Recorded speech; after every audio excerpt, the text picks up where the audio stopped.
So I hope that adds to the atmosphere and doesn't take away, I don't know.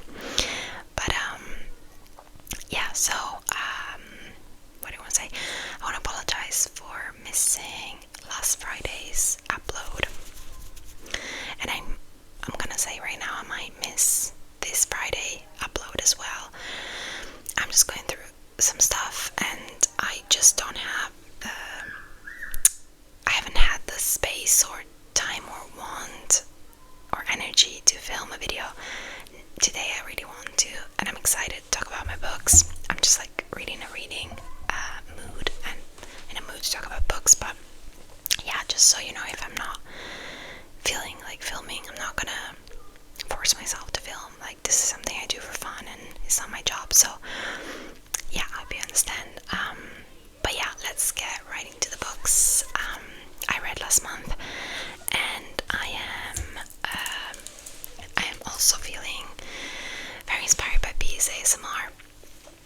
I feel like I talk about her in every single video now, but I just love her channel so much. It's just so laid back, and because I've been going through some stuff, I've been watching a lot of ASMR, and so her videos are just like, her videos are like top tier ASMR for me. And yeah, so inspired by her, I'm not gonna do any cuts. I'm just gonna do one take and let's see how it goes. At least this is my intention. So I'm just gonna tap on my iPad because the first book I read was actually an audiobook. Oh, also, I'm very proud that all of the books I read this month, apart from one book that I owned, all the other ones are from the library.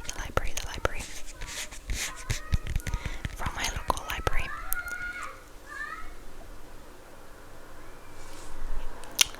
Maybe I should close the window. Yeah, I'm gonna close the window, sorry. And there goes my idea of doing one take. Oh well, I should have known better. But yeah, so all the books but one are from the library, and I'm just proud of that because you gotta support your local library. So the very first book I read, or rather listened to, was Counting the Cost by Jill Duggar. Jill Duggar. I mentioned in one of my latest videos, I think it was the one where I talk about my favorite YouTubers while I do my makeup, that I'm really fascinated and interested in Christian fundamentalism, especially in the States. And the Duggars are sadly a very infamous family.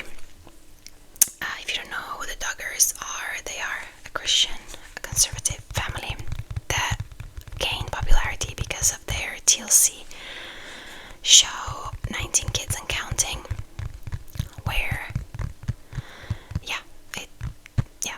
the meaning is in, what am I trying to say? The title is self-explanatory.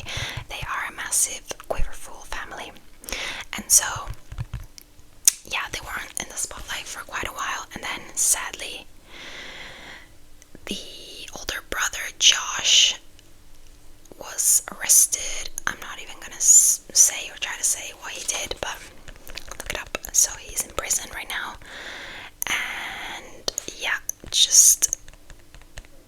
there's a lot of stuff going on with the Duggars. I mean, Josh is just like, yeah, anyway. But the story, this book is it's not a story, this memoir is of Jill, which is, I don't know where she falls in terms of like how old she is compared to her siblings, but she's one of the older sisters.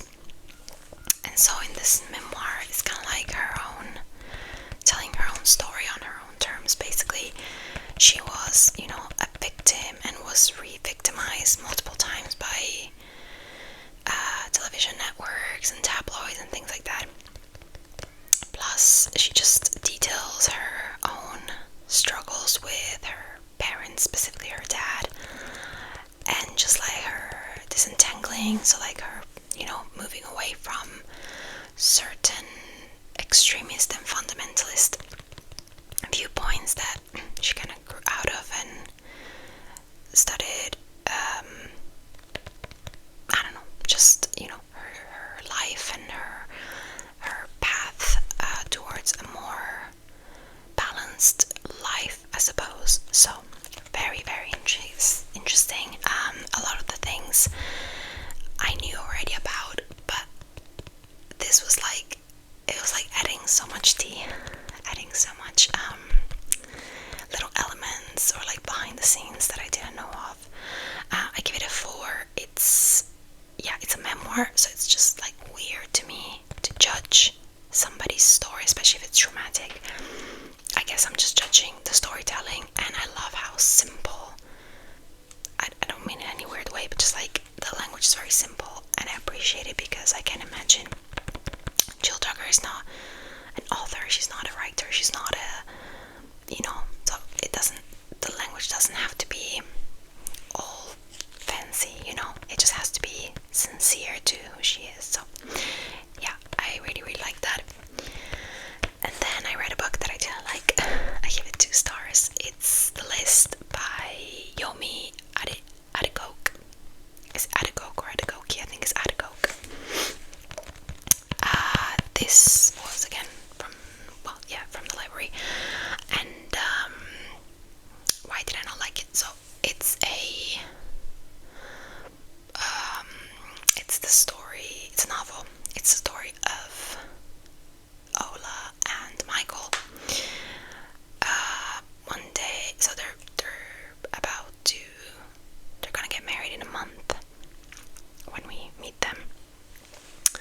And one day, Michael gets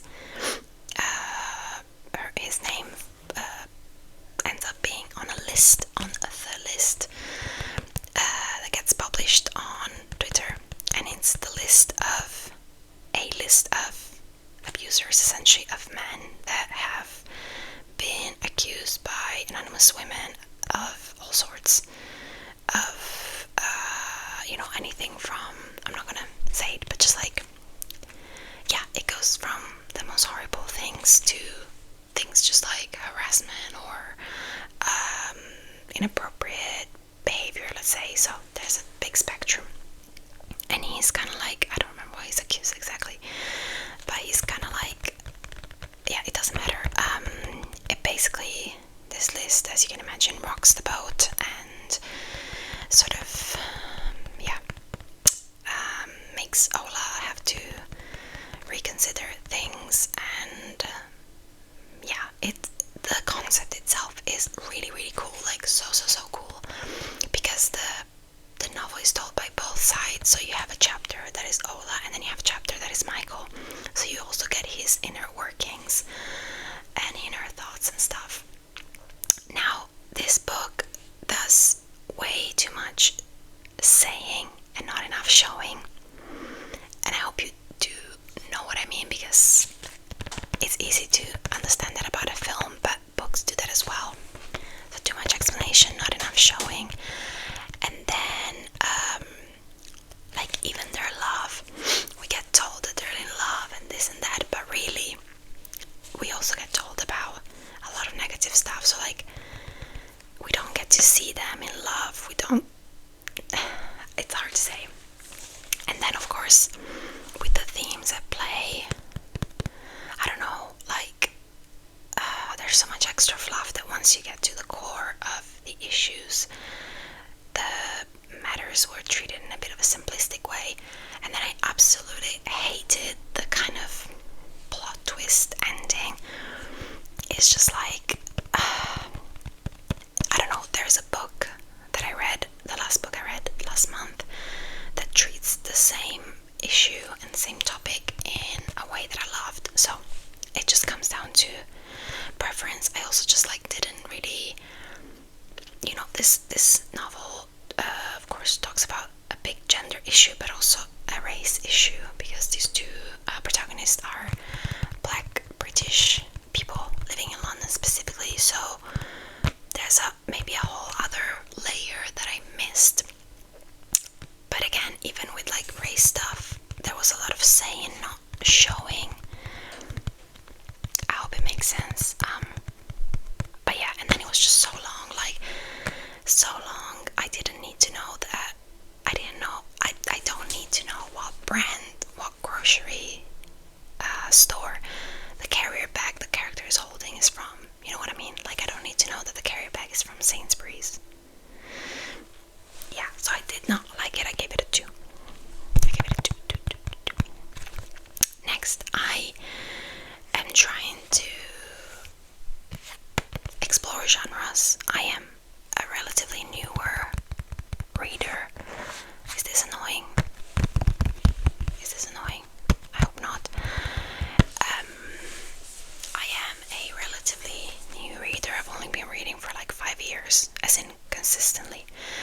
interest.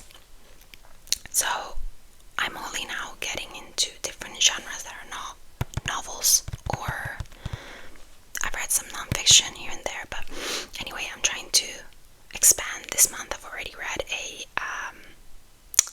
graphic novel and I loved it, but I'm gonna talk about it next month, of course. But yeah, so one of the other things I'm trying to read are short stories. So I've read Things Have Gotten Worse Since the Last Time We Spoke by Eric LaRocca, because I think it was suggested to me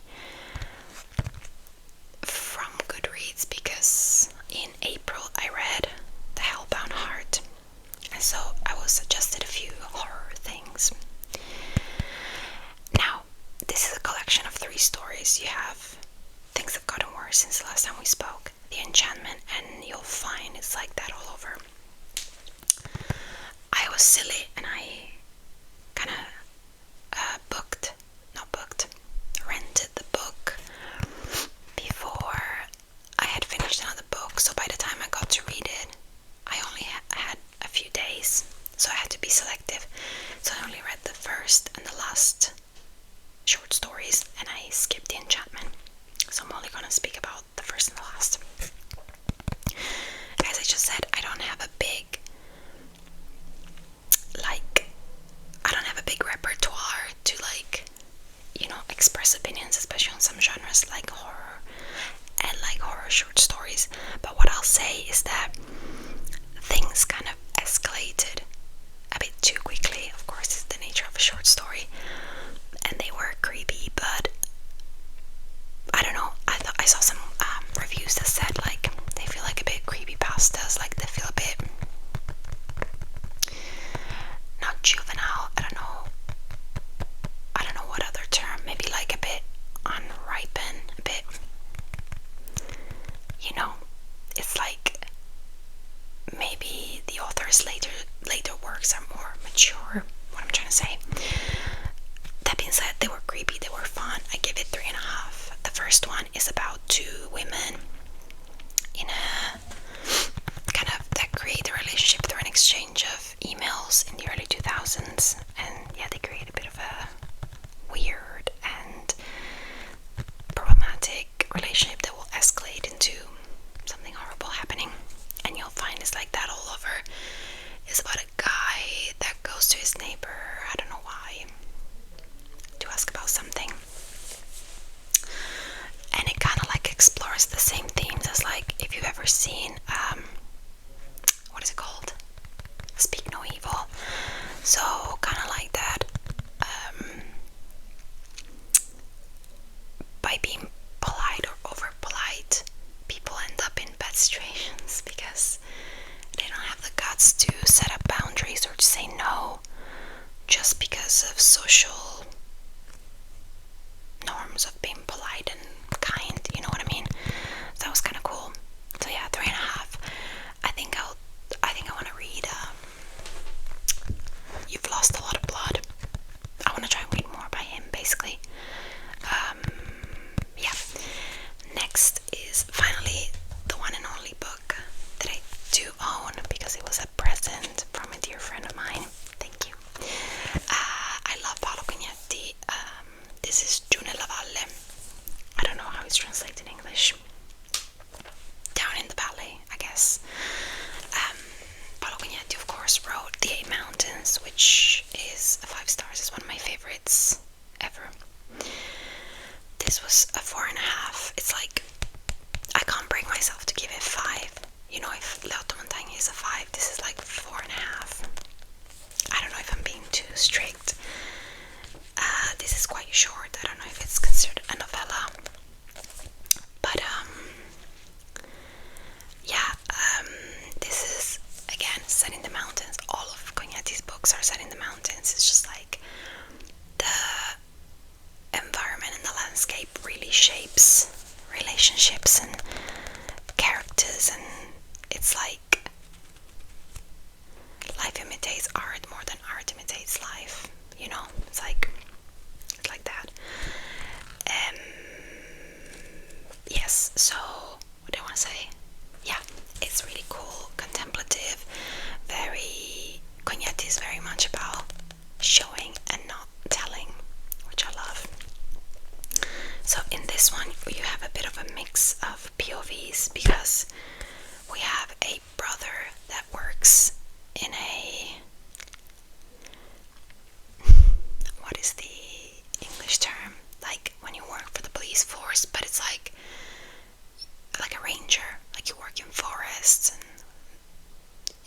mountains and things like that. Yeah, let's say a mountain ranger. And then his brother is kind of like, he's had his troubles with the law, and he was working in Canada, and now he's like back for a little bit. And then do we get the dad POV? I've already forgotten. Maybe we get their dad POV. We definitely get the first brothers, the ranger's wife. And then you get the POV of... Actually really interesting how it starts off with the POV of two dogs. Like a stray that runs away with a male stray that runs away with a female dog. And that will... And in their... Like while they're running away, the male dog will kill a few other dogs. And so that's kind of where the plot starts, because the ranger has to, well, he gets called for every dog that gets killed. And so kind of like the thread in all these chapters is trying to find this dog that maybe is not a dog, maybe it's a wolf. Nobody knows what's going on with these deaths, basically. Maybe Casa del Padre Mio 93. I think we do get a POV of the dead.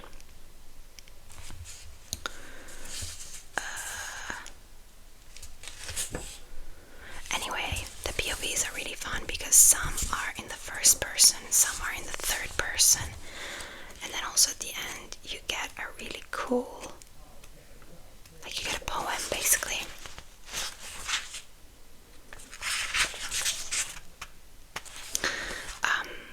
Yeah, really, really beautiful. If you want, just like read Cognetti, if you want just like a contemplative, like nature-heavy book, that is his books are so much more about the things that are not said than the things that are said.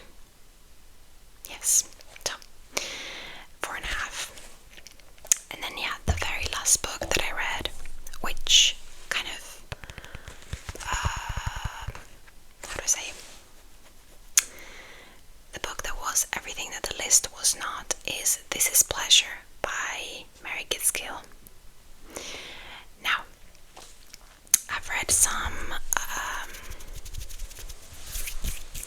let's say interesting takes on her side about Me Too movement and cancel culture and stuff, but aside from that, this novella was fantastic. Again, you have a bouncing POV between chapters, between Quinn and Margot. So Quinn is a male publisher, and Margot is his friend. And so Quinn gets accused of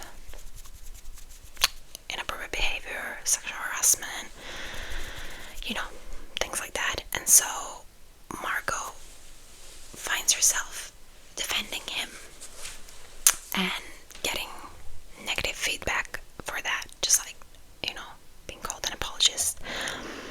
I absolutely love this novella. It's just like, I love how it explores, or, you know, how the man that gets accused of these things, he's a very slimy, very good man at blurring lines between friendship, being flirtatious, and then inappropriate behavior. He's really the type of man that is like harder to spot and harder to stand up to and say what you're doing is wrong, what you're doing is inappropriate. Because for example, Michael in the list, him and his friends are kind of lads, you know, they're just like, I mean, I'm not gonna say what Michael has or has not done because I don't want to spoil the book, but again, he falls in that realm, you know, whereas this is a guy that, like, he gets described as, you know, he loves to like stay up late on the phone and help these women out with their like love life, or, you know, will be